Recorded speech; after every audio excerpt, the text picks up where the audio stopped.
ଆହୁରି 7 ଦିନ ଲାଗି ରହିବ କାଳବୈଶାଖୀ ଭୀଷଣ ବର୍ଷା ବରଫ ସହିତ ଲାଗି ରହିବ। ଦେଖନ୍ତୁ ରାଜ୍ୟରେ ଏକ କାଳବୈଶାଖୀ ବର୍ଷକୁ ସାଙ୍ଗକୁ ଝଡ଼ ବର୍ଷା ଜାରି ରହିବ। ରାଜ୍ୟରେ ବିଭିନ୍ନ ଜିଲ୍ଲାରେ କୁଆପଥର ବର୍ଷା ବି ହେଉଛି। ଏଭଳି ଆହୁରି 7 ଦିନ ରାଜ୍ୟରେ ବର୍ଷା ଏବଂ ବିଜୁଳି ଘଡ଼ଘଡ଼ି ଲାଗି ରହିବ ବୋଲି ପୂର୍ବାନୁମାନ କରାଯାଇଛି। ପାଣିପାଗ ବିଭାଗ କହିଛନ୍ତି ଯେ ତେବେ ରାଜ୍ୟରେ ଏକ ପଡ଼ୋଶୀ ଅଞ୍ଚଳଗୁଡ଼ିକ ସମୁଦ୍ର ପତନରୁ 0.9 କିଲୋମିଟର ଉଚ୍ଚତା ପର୍ଯ୍ୟନ୍ତ ଏକ ଗଭୀର ଟ୍ରଫ୍ ରେଖା ବିସ୍ତାର କରିବାକୁ ଓଡ଼ିଶାର ପାଗ ଅତ୍ୟନ୍ତ ସ୍ୱାଭାବିକ ରହିବ। ପଶ୍ଚିମ ଜିଲ୍ଲାଗୁଡ଼ିକରେ ଦିନ ପ୍ରବଳ ଗରମ ଏବଂ ଅପରାହ୍ନ ସୁଦ୍ଧା ଦକ୍ଷିଣ ଉପକୂଳ ଅଞ୍ଚଳରେ ବିଜୁଳି ଓ ପଥର ବୃଷ୍ଟି ସହିତ ପ୍ରବଳ ଉତ୍ତର ପଶ୍ଚିମ ଝଡ଼ ବର୍ଷା ହୋଇପାରେ।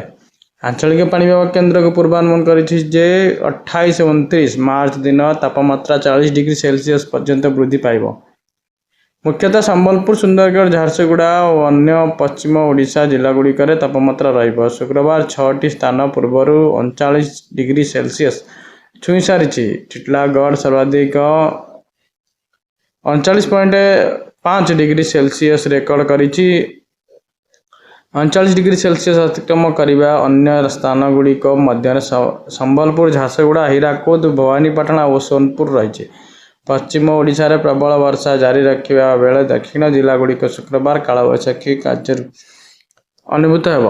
ଜିଲ୍ଲାଗୁଡ଼ିକ ରାୟଗଡ଼ା ଘଡ଼ଘଡ଼ି ଓ ବିଜୁଳି ସହିତ ସର୍ବାଧିକ ବର୍ଷା ହୋଇଛି। ତେବେ କଳାହାଣ୍ଡି, କନ୍ଧମାଳ ଓ ବଲାଙ୍ଗୀର କିଛି ସ୍ଥାନରେ ବିକ୍ଷିପ୍ତ ବର୍ଷା ହୋଇଛି। ପାଣିପାଗ ବିଭାଗ କହିଛି ଯେ ଟ୍ରଫ୍ ଲାଇନ୍ ଏବଂ ସମ୍ପୂର୍ଣ୍ଣ ଘୂର୍ଣ୍ଣିବଳୟ ପ୍ରଭାବରେ ଆସନ୍ତା 7 ଦିନ ପର୍ଯ୍ୟନ୍ତ ରାଜ୍ୟ ସାରା ବ୍ୟାପକ ଝଡ଼ ବର୍ଷା, କୁଆପଥର ବୃଷ୍ଟି ଜାରି ରହିଛି। ସପ୍ତାହରେ ଉପକୂଳରେ ଅଞ୍ଚଳ ମେଘୁଆ ରହିବା ସମ୍ଭାବନା ଅଛି। ଏନେଇ ବିଭିନ୍ନ ଜିଲ୍ଲାକୁ ଅରେଞ୍ଜ ଏବଂ ୟେଲୋ ୱାର୍ଣ୍ଣିଂ ଜାରି କରାଯାଇଛି। ଅରେଞ୍ଜ ସତର୍କତା ଶନିବାର ମୟୂରଭଞ୍ଜ ଜିଲ୍ଲା ପ୍ରବଳ ବର୍ଷା, କୁଆପଥର ବୃଷ୍ଟି, ବିଜୁଳି ଏବଂ ଘଡ଼ଘଡ଼ି ପ୍ରତି 50.60 କିଲୋମିଟର ବେଗରେ ପବନ ରହିବ। ୟେଲୋ ସତର୍କତା ଶନିବାର ବାଲେଶ୍ୱର, ଭଦ୍ରକ ଓ ଯାଜପୁର ଜିଲ୍ଲା ଘଣ୍ଟା ପ୍ରତି 30-40 କିଲୋମିଟର ବେଗରେ ପବନ, ବିଜୁଳି ଏବଂ ପବନ ରହିବ। ୟେଲୋ ସତର୍କତା ରବିବାର ଠାରୁ ଗୁରୁବାର ଦକ୍ଷିଣ ଜିଲ୍ଲା ମାଲକାନଗିରି, କୋରାପୁଟ, ନବରଙ୍ଗପୁର, କଳାହାଣ୍ଡି, ନୂଆପଡ଼ା ଏବଂ ଉତ୍ତର ପଶ୍ଚିମ ଜିଲ୍ଲା ମୟୂରଭଞ୍ଜ, କେଉଁଝର, ସୁନ୍ଦରଗଡ଼, ବଲାଙ୍ଗୀର। ପାଣିପାଗ ବିଭାଗ ଅନୁଯାୟୀ ଆଗାମୀ 4 ଦିନ ମଧ୍ୟରେ ଦିନରେ ତାପମାତ୍ରା କୌଣସି ବଡ଼ ପରିବର୍ତ୍ତନ ହେବ ନାହିଁ।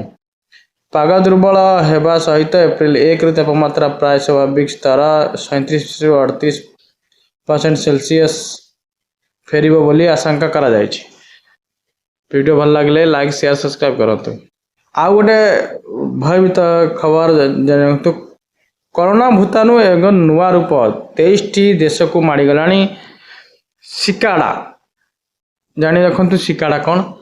ପୁଣି ଫେରିବ କରୋନା ନୂଆ ଡର ଭ୍ୟାରିଏଣ୍ଟ ବା ସିକାଡ଼ା ପ୍ରଥମ ଦକ୍ଷିଣ ଆଫ୍ରିକାର ଠାବ ହୋଇଥିଲା। ବର୍ତ୍ତମାନ 23ଟି ଦେଶରେ ମାଡ଼ିଗଲାଣି। ବୈଜ୍ଞାନିକ ଏହାର ନାଁ BA.3.2 ବା ସିକାଡ଼ା ରଖିଛନ୍ତି। ଏହା ଓମିକ୍ରନ୍ ପରିବାର ଏକ ଆଶଙ୍କା। ଏଥିରେ ଅନେକ ପରିବର୍ତ୍ତନ ଦେଖିବାକୁ ମିଳିଛି। ବିଶ୍ୱ ସ୍ୱାସ୍ଥ୍ୟ ସଂଗଠନ WHO ଏହାର ଉପରେ ନଜର ରଖିଛି।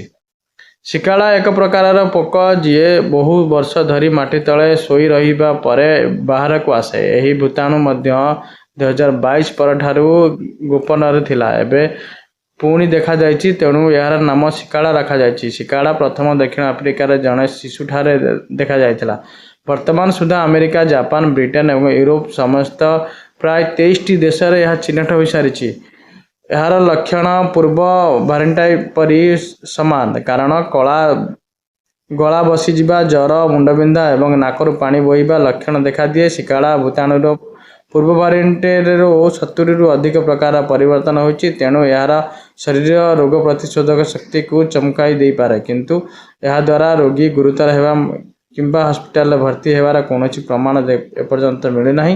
ସିକାଡ଼ା ପାଇଁ ଟିକା ଏବେ ମଧ୍ୟ ପ୍ରଭାବଶାଳୀ ଅଛି, ଯାହା ଧୋଇବା, ସଫାସୁତୁରା ରହିବା ଓ ଲକ୍ଷଣ ଦେଖାଯାଉ ପରୀକ୍ଷା କରିବା ପାଇଁ ପରାମର୍ଶ ଦିଆଯାଇଛି। WHO ସିକାଡ଼ା ଉପରେ ନଜର ରଖିଛି।